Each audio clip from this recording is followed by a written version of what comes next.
Hello everyone, আসসালামু আলাইকুম। আশা করি আপনারা সবাই ভালো আছেন। দেখেন আজকে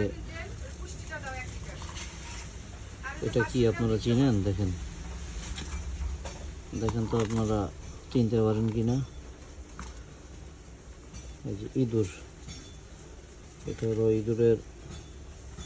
ইঁদুর ধরার বক্স মেশিন, মানে বক্সের মধ্যে কিছুটা মেশিন। দেখেন কত বড় ইঁদুর।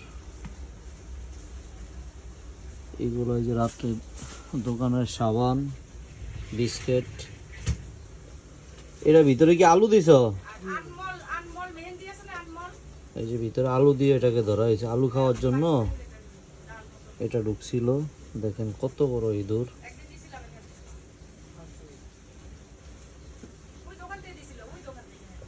মনে হয় যে একটা খরগোশের সমান সাইজ। মোবাইলটা একটু ছোট দেখা যায় আকৃতিতে। কি তরুতাজা! এই দোকানের খাবারগুলা খেয়ে এটার কি অবস্থা হয়েছে দেখেন। তো আপনারা কেউ এরকম বক্স আগে পরে দেখছেন কিনা কমেন্ট করে জানাবেন। আসসালামু আলাইকুম।